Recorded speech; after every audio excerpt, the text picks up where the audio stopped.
Hey folks, Colin here from Sumthins Recording, and today I'm going to show you how and why I use Presonus Studio One for mixing and mastering.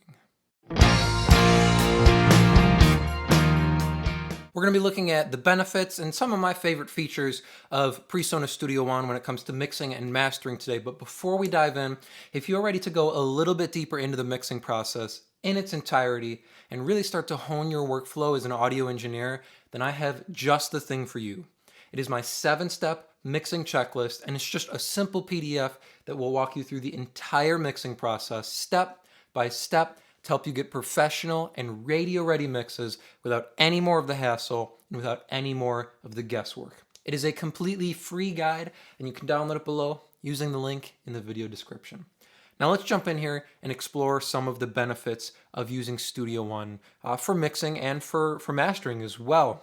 I'm just going to open up a raw session here and kind of walk you through 3 of my favorite benefits or 3 of my favorite features. They're kind of overarching features here, and we're going to dive into some specific ones as well under each one. So what I'm going to do here is I'm going to open up a completely new song here. So we're coming up to the new song button here, and you can see there's a couple different options here: new song, new project, new show, and then you can open older files as well, and then all of them will show up here, and you can kind of sort through different ones by section as well. So I'm going to open up a new song, and you can see it tells you this is for recording and mixing, projects are for mastering and releasing, shows are for rehearsing and performing, and then open existing files. So we're going to open a new song here. I'm going to create an empty song, so I'm not going to use my session template here. I'm going to open up a completely empty song so I can show you some features here. So we'll call it S1 features here. And you can select all your different options here. I'm usually recording and mixing at 20 or 24/48 here. I'm not going to mess with the length or the tempo or anything like that because we don't need that at the moment here. So we're going to create a new song, and you can save it to any folder you want as well there. It's going to load up a new session here. And the first thing we're going to kind of explore here is how user-friendly Studio One is. It's what initially drew me to Studio One in the first place. I actually started on an old tower. I still have the tower down here. On an old Mac tower running Pro Tools back in the day. And I had, the old DigiDesign or Avid converters and everything like that. I had a big Mackie board that everything ran into. But when I got an initial version of Studio One, I think it was Studio One 2 back in the day, and it was just so much more user-friendly than Pro Tools, I immediately decided to switch over. So I bought myself a Studio One 2 Pro. I got it's actually part of my keyboard rig now. I got an old audio box with 2 inputs on it. That's all I really needed back in the day. I got rid of my giant Mackie board and the DigiDesign interfaces and all that. And I jumped fully on board the Studio One train, and all these years later, I'm still all in. I've got a big Studio Live board, and I'm all the way in here. I'm still running Studio One 5, so I haven't updated to Studio One 6. They've added a couple cool new features that I'll definitely be checking out here when I do upgrade. But even Studio One 5 here, it is way, way more user-friendly than any other DAW that I've worked in. And one of my favorite features is the drag and drop capabilities of Studio One. So I've got a set of multi-tracks here, and I'm just going to highlight them all, and I'm going to drag and drop them into Studio One. So some DAWs you have to kind of, import and let everything load in one by one there. In Studio One, you can kind of just, like I just did, drag and drop everything in here. It will build previews out for everything so we can zoom out and see how everything's looking here. We close our browser window. So it's loading in all these tracks here. And a nice feature in Studio One is when you load in new multi-tracks, if you save, so if I command S here, it's going to ask me if I want to copy all of these files to an external media folder. And so instead of whatever folder they came from, whether it's downloaded onto my desktop from an email or whatever, I can save them to the external folder that I'm working out of. So yes, we're going to copy all of these folders out, or all these files out, all the multi-tracks into the Studio One media folder for this song. That way, anything changes, if I end up deleting the original folder, all of these files are still going to be saved now inside of the Studio One folder in my documents page, so in the song files and everything like that. So the drag and drop features here, very, very helpful, and you're going to see how those apply down the road as well. And we can kind of just drag all of these different tracks around now to get them in order. So kick in, kick out. I'm going to put these guys up at the top here. And then we want our overheads are going to be up there as well. Let's see what else we got here. Floor tom, we'll drag that up. It's going to be with our drums. Our 3 rack toms, we'll drag those guys up right below our floor tom. Snare top and snare bottom. We need that guy. We need the room as well, so we'll add him in there. We'll throw the tambourine up there as well. So we'll drag these 2 guys down below the overheads. So we've got everything, I think, there for the drums. So our drums are in order. We've got a pair of acoustics here. I'm going to drag those down. Bass DI and bass amp I'm going to put next. So see how easy it is to drag these different pieces around? And we've got our couple windows here as well. If you press F3, you can open up the mix window here, and it will show you all of your tracks this way. So we can kind of keep a hybrid going if we need as well. Otherwise, we can close our mix window down here and just view the edit window here. So bass DI, bass amp. Then we'll do our electric guitars next. We got a pair of chorus guitars here. We've got a lead guitar. We've got a verse guitar. We'll throw that guy up there. That's in stereo. Our vocals, we'll throw our 2 vocals right here. We'll throw the piano right after our acoustic guitar. Then we've got violin, viola, cello, those guys there, and then our vocals at the end. So see how easy it is to drag and drop everything here inside of Studio One. If we open up our mix window here and kind of get things a little bit more sorted, we can easily resize everything here. No settings we have to go searching for. Now, the second thing I love about Studio One is in terms of user friendliness, right, is coloring. So I can color all of my different tracks here so they're easy to spot inside of the mix. And you can see it colors everything. So the track, the sidebar, the controls, you can see it colors the actual piece of audio. It colors the channel strip and everything across the track. So I can see everything depending on color-wise. So I'm going to color all of the drums here. I'm going to color them blue. The percussion, so the tambourine, I'm going to color light blue because still kind of sitting in with the drums. The bass tracks here, I'm going to color these red. Electric guitars, I'm going to go dark green. Acoustic guitars, I'm going to go light green. So you can see all you have to do is click over here, select color, and then you can choose whatever color you want. And we can see that reflects all the way across the channel strip as well down here, which is something I love about Studio One, going all the way up and down the channel strip like that. Back in the day, Pro Tools did not do that. I think it does now, though, which is awesome, taking a cue from their competition there. Keyboards, so the piano. Oh, should be one more track maybe. Oh, no, these guys here. So these guys are going to be brown. So our violin, viola, and cello, brown, and then vocals will be yellow here. So that's all of our tracks. Now the next thing is routing and sub-routing here, which is a very cool feature inside of Studio One here. So I've got all my drums here, and instead of everything sending out to the main down here, what I want to do is I want to create a couple different tracks here for routing. First thing I'm going to do is I'm going to come over here and I'm going to add a bus channel, and I'm going to add one more bus channel after that. So I'm going to add what I call mix A. This is just something specific to my mixes here, and then I'm going to create something called my actual mix bus. That way I have a little bit of separation between my mix bus and my main here. Mix A, I'm going to route into the mix bus here. Now we're going to come down and we're going to do some sub-routing and subgrouping here, which is a really cool feature. It's very flexible inside of Studio One here. So I'm going to highlight all of the drums and the tambourine here, and I'm going to right-click on these tracks, and I'm going to add bus for selected channels here. So I'm going to add one bus for all of these channels here, move it down to the other side here before our drums, and I'm going to call it drums. And then I'm going to send our drums, all of our drums, into mix A, and I'll color the drums, or the drum bus, blue as well to match the drums. So now we have all of our drum faders here sending to the drum bus, and then our drum bus is sending into our mix A. I'm going to do that for all of our group channels here. So bass, same thing here. Add bus for selected channels. We'll call it bass. move it over here.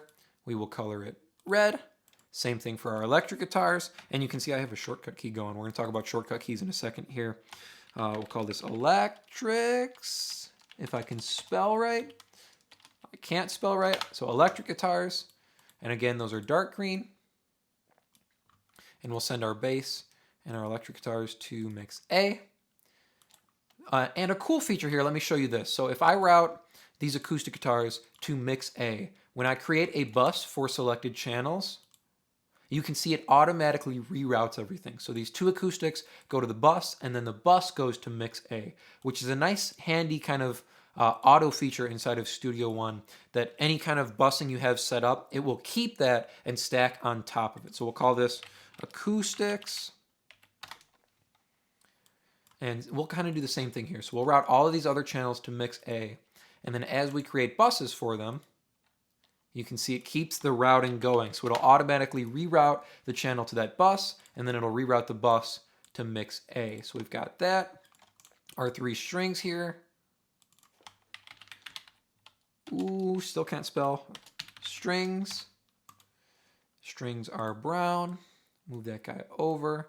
And then we have our 2 vocals here as well. Vocals, or actually Vox, a little bit shorthand there, and we'll color that yellow. So now we've got all of our routing set up here. We've got group buses, and all of our group buses are sending down to mix A. That's the cool routing features here inside of Studio One. And I'm going to add a couple extra channels at the end here just so you can see these guys. Now we have a couple different options for channels. We have VCA channels, we have aux channels. So that's something, if you're a little bit more familiar with like Pro Tools or something else, you'll be a little bit more used to aux channels for sending in and out, stuff like that. We have normal bus channels, which is what I've been creating so far. Then we have effects channels as well. So these are specific to adding in effects. So I'm going to add a couple of these guys here, and sometimes effects channels, if they get stuck and they're not moving, if you come up to this toolbar here, you can see you can keep different group buses set where they are, so we can move those guys around. I'll create a couple of these guys here. I like color my effects channels white, and then we'll send those into the mix A. You can see the difference between effects channels and bus channels is that you can't send off of effects channels, and there's no option for mono or stereo. They're just stereo effects channels, and there's no send off of them. You can only send into them, but we can route them out to make sure they're sending out to the mix bus for their master routing there. And we'll call one plate, not all caps though, still can't spell. We'll call it plate verb, and we'll call one room verb for the moment there. So we've got our routing set up. Let me talk briefly about shortcut keys here. So shortcut keys are a very handy feature inside of Studio One. You can see I've created a couple shortcut keys, and there's a couple that come inside of Studio One. So the one I have for buses, you can see adding a random bus channel is just Control G, but adding bus for selected channels is Control Shift G. So if I select a group of channels, so let's do our toms here. So tom 1, 2, 3, and 4. If I shift click all those and then do the shortcut, it'll automatically create a bus for selected channels, and I can call that toms level, and then color that blue as well. And I can do that for, if I don't want to do it for the kick, so I have one just for the kick, so kick level. I could do it for the snare as well, so snare top and snare bottom. And then we have sub-routing for all of our different channels here inside of Studio One. It makes things a lot quicker when I'm trying to move through a mix like that. Of course, we have our normal Command C and Command V for copy and paste. A custom shortcut that I created, so if we come up to Studio One here, and you can see keyboard shortcuts right here, you can actually input your own keyboard shortcuts for any of the features inside of Studio One. So layers, adding different layers, monitoring, you can see monitoring is U. We have our solo and mute. So if I come down here to a track, and say I want to record and enable a track. If I'm on the vocal here, now, I need to re-record a piece of the vocal. Instead of, if the mouse is way over here, if I'm away from the keyboard, instead of having to come grab the mouse, find it, and then click record to record that track, what I can actually do is I can just come up to the keyboard and click R, and it will record enable on that track. So I can select whatever track I want inside the mix here, and then I can R for record. R will record enable, and then M will mute that track, and S will solo here. So if I have to highlight a group of tracks, I can highlight, click S, it will solo all of them. And if you do have a bunch of soloing going on, so say I have a bunch of weird soloing going on, I have the acoustics, the piano, and maybe the verse vocal going, and I want to unsolo everything instead of going through and individually unsoloing everything. If I have a group of tracks soloed, I can actually Command Shift S, and that will unsolo everything. And if I click it again, it'll take me back to that group solo that I had going. So the different keyboard shortcuts, so for soloing, for muting, for group soloing, that kind of thing, and then unsoloing, very, very handy inside of Studio One, and of course, record as well. And monitor was you, I believe, but you can see that'll kind of get us some feedback going with the mic going in the room here and the speakers going on. So that's our keyboard shortcuts. One of the custom ones I created here, if we zoom in a little bit, is for volume control. So this verse guitar looks pretty loud, especially because it's in stereo. Now, instead of me having to go grab this guy here and pull it down and then come back and pull it down again, one of the keyboard shortcuts I created for volume, so the bass looks pretty loud too, right, is minus or plus 3 dB. So the minus key on the keyboard, when I click that, it will take any channel down by 3 dB intervals. So I can set that where I want it inside the mix. So say these two bass tracks were kind of loud, highlight them, knock them down 3 dB, and they look a little bit more comfortable inside the mix there. Say the tamborine's looking a little bit loud, same thing, and then I can go the opposite way as well if I need to set it back to normal there. So that's just an easy shortcut after I'm, got everything imported. If I'm doing gain staging, keyboard shortcuts like that help make the process that much easier. So that's our big group for user friendliness. The drag and drop features, the colors, the routing, and then our keyboard shortcuts. Oh, one last one actually is folders. So what I'm actually going to do is I'm going to create some folders here really quick inside of Studio One just for organizational purposes. So all of the drums here, if I highlight them and come to pack folder, it will send them into a folder, and I can actually attach that folder to the drum bus, which is very, very handy. So let me go through really quickly here, do that for all of our tracks. So bass guys, pack folder, bass bus, electric guitars, pack folder. We'll send it to electrics, so we can attach our folders to our group buses, so everything is cohesive and organized inside the mix. Even single tracks here, send them into their own folders. That we can kind of close things as we finish them or before we're working on them if we're not worried about them at the moment. Strings, and then our vocals here down at the bottom. Verse vocal and chorus vocals. So that's all of our user-friendly stuff here, and you can see the folder icons show up at the bottom of each group bus now as well. So the second thing we're going to talk about that I love so much about Studio One and that really drew me in when I switched over from Pro Tools is the stock plugins. Now, when I first jumped into Studio One, the two stock plugins that I loved so much more than Pro Tools or any other DAW that I worked in was, of course, just the stock EQ and the stock compressor. So if we're looking at our drums here per se, so let me throw it on to just the kick drum here.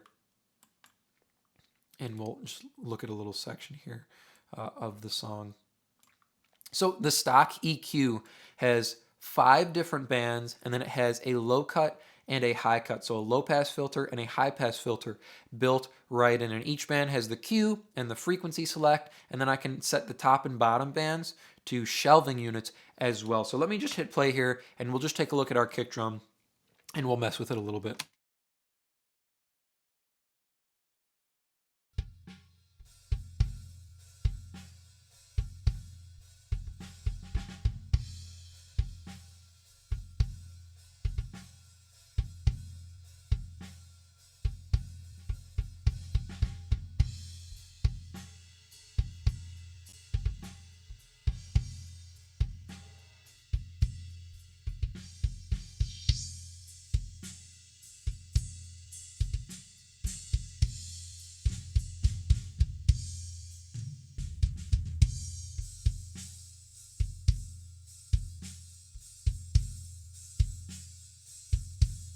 So if we just get a little bit of EQ going there really quickly, you can see I can get wide bands. I can go really, really narrow if I'm trying to pull out specific frequencies. I can go wider if I want to pull up a whole bunch of top end. I could change the shoe shelf if I wanted to, and I can get my my high pass filter in, excuse me, to roll off some of the sub area. And you can see we have the frequency analyzer as well going that we can change to different things. So if we just want to see the frequency curve,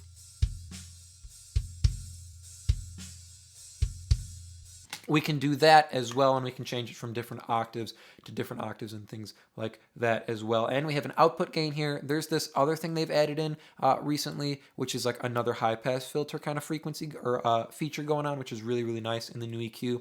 And I believe in version 6, it has multi-band compression capabilities as well built into the EQ. But very, very versatile stock EQ. And it can help you shape the sounds the way you want inside the mix. Now, when I first started, I was using the stock compressor. So if I pull in the stock compressor really, really quickly here, just looking at this, you can see how versatile the stock compressor is. So we have attack and release options. There's auto attack. We have a sidechain feature built in. We have input and output gain. There's a mix knob built in, ratio knob that goes all the way up to 20:1. There's threshold, and we have a knee. It's got look ahead. We can unlink the stereo if we want. And if I hit play here,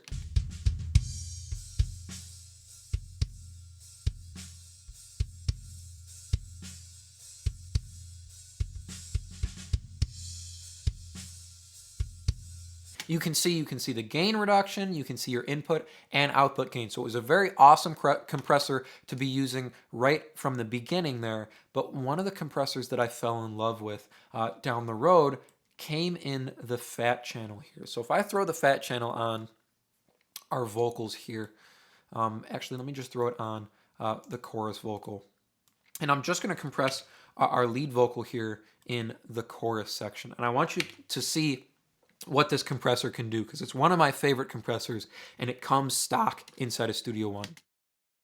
I've been waiting for the day to break, but I can't fight it anymore. I've been struggling just to keep it at bay, but the longer I wait, the more I've been waiting for the day to break, but I can't fight it anymore. I've been struggling just to keep it at bay, but the longer I wait, the more I'll say. It's hard enough just to let it go, but to hold it back. So very quickly, I can push up the input, pull down the output, and get a great sound out of the vocal with this compressor. Just setting our attack at 0.55 milliseconds, our release at 50 milliseconds. We have ratio settings. Just push up my input, pull down my output, and I have a great sound coming out of the vocal. This compressor sounds amazing. It does the 1176 job. It gives me some of that character. It gives me some of that color, and it really sets the vocal up front inside of a mix session. I love this compressor so much on vocals. I use it pretty much on every mix, and it's a great sounding compressor no matter what DAW, no matter what plugin you're putting it up against. This plugin, stock compressor inside of Studio One, sounds incredible. Now, the last stock plugin that I started using when they added it was the console shaper, and it actually goes on my mix bus in every session now. So I don't use the crosstalk, but that's there if I need it. I don't use the noise option, but I can always turn that on if need be. You can see it adds a little bit of noise to all of our tracks. Can kind of help blend everything together or give you some analog feel if you want. What I actually use is the drive function, but I just leave it all the way down here. So I'm going to go through this track here really quickly and just get a quick little balance, and then we'll A/B our console shaper. So I'm going to turn this guy down here, and I'm actually going to throw on my other mix bus processing as well. So that means my mix bus compressor, which is this guy. This isn't stock inside of Studio One, but this is an add-on feature you can get with their Fat Channel expansion pack. And I'm not sure, it might come with the most in-depth version of Studio One, but I'm not sure. I bought that guy. It came with the Studio Live board when I bought it, actually. And the last thing I'm going to throw on here, which might take a second to pop up here, is the Soft Tube Tape Machine, another not native plugin, another third-party plugin that I use on my mix bus here. So let me get a quick balance going, and then I'm going to A/B the console shaper here for you. So starting with the kick drum, and we'll get this up and running.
Okay, quick little balance there. Sorry, got a little bit more involved than I wanted to. But let me A/B the console shaper here for you.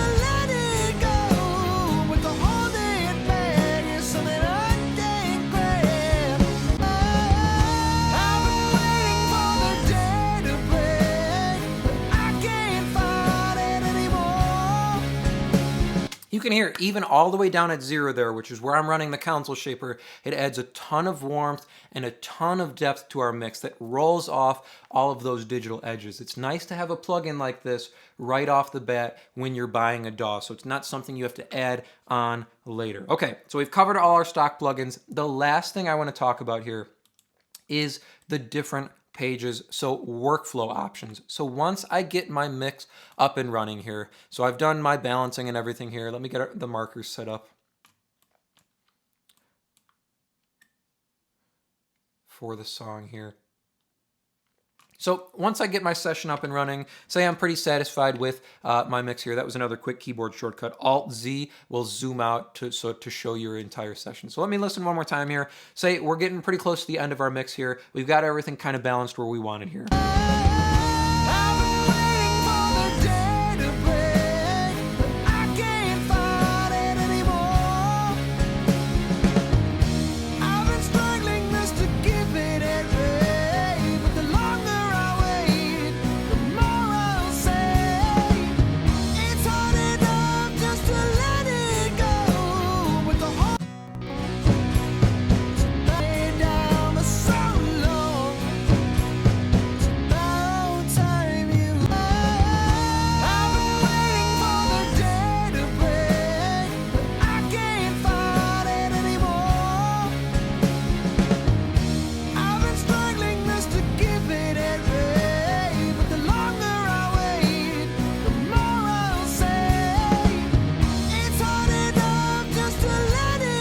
So say we've got our mix done here. We're feeling pretty confident. This here is the song page, right? We opened a new song is what we created. But when we're finished with our mix, instead of trying to master here or bouncing out a mix down and pulling it into a brand new session, what we can actually do is create a master right off the bat here. So let me pull this limiter off the master bus here.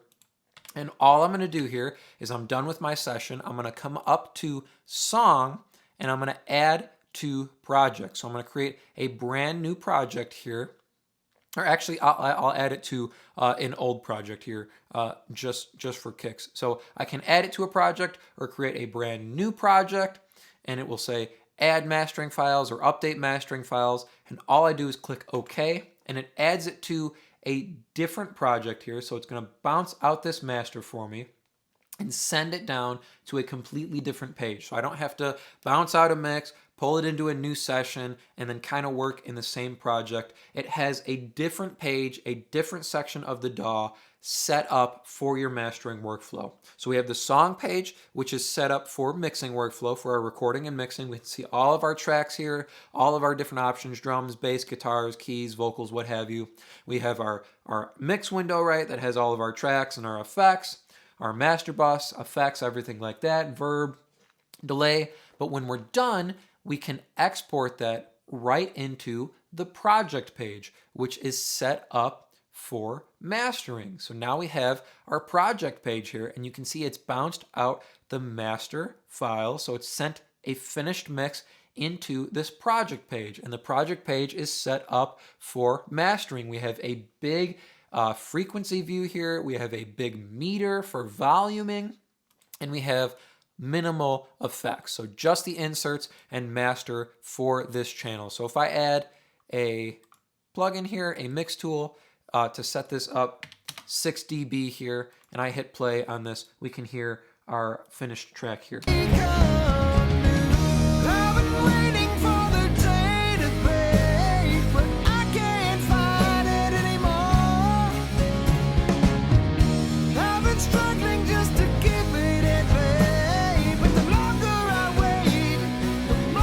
You can see because the project page is designed for mastering, it shows us everything we need. It shows us our master level, sitting healthy where we need it. It shows us our LUFS, our LUFS settings. We have our true peak setting. There's a big phase bar here to make sure everything's in phase. We have loudness units versus LUFS here. We have everything we need. We have our time length here for each song. We can set fade ins and fade outs. We can set the distance between each track. It's everything we need to master our song. And when we're done, we can burn it to a disc, we can create a CD image, and we can digitally release it right from here. And it shows you the max. If you have an 80-minute CD or anything like that, it'll show you your max. So that's the workflow settings that I love so much about Studio One. It's that the song page versus the project page. So there's a specific place for mixing and a specific place for mastering. Let's do a quick review here. Everything I love about Studio One, the reasons I'm using it for mixing and mastering here. Overarching reason number one is how user-friendly it is. So the drag and drop features you can see with plugins, how easy it is to drag and drop them onto tracks, drag them to different tracks, everything like that. Dragging in audio files, everything like that, dragging tracks around. Then we have color and routing. I can color all of my different tracks, group them together, create group buses, create folders for routing, keeping the session organized. And then number 3 there under user friendliness was keyboard shortcuts. So I can create custom keyboard shortcuts for volume and gain staging. I can create keyboard shortcuts for adding buses, adding effects channels, all of those types of things there just to make it that much faster when I'm mixing and mastering. Number 2 overarching was stock plugins. So the Pro EQ, very, very versatile. The FET comp, so the 1176 style compressor, one of my favorite compressors of all time. Native, third-party plugins, doesn't matter. One of my favorites. And then number 3 is having a built-in console shaper that comes stock in the DAW to get rid of that digital edge. And then number 3 reason I love Studio One is the workflow and the pages. So being able to mix in a defined page, and when I'm done, click a button, sends my finished mix right into a mastering session. So completely different session. I'm not exporting a mix and then sending it, opening a new session, exports my finished mix down right into a mastering session, and I'm equipped with all of the tools I need to master my song. Bit of a long one there, but I hope that was helpful for you. I hope it was interesting to see all these features inside of Studio One. Like I mentioned at the beginning of the video, if you are ready to take your mixes to the next level and really start dialing in your workflow as an engineer, then I have just the tool for you, and it is completely free. It is my 7-step mixing checklist, and you can download it below to start creating more professional mixes in less time. Thank you so much for watching, and I will see you in the next video.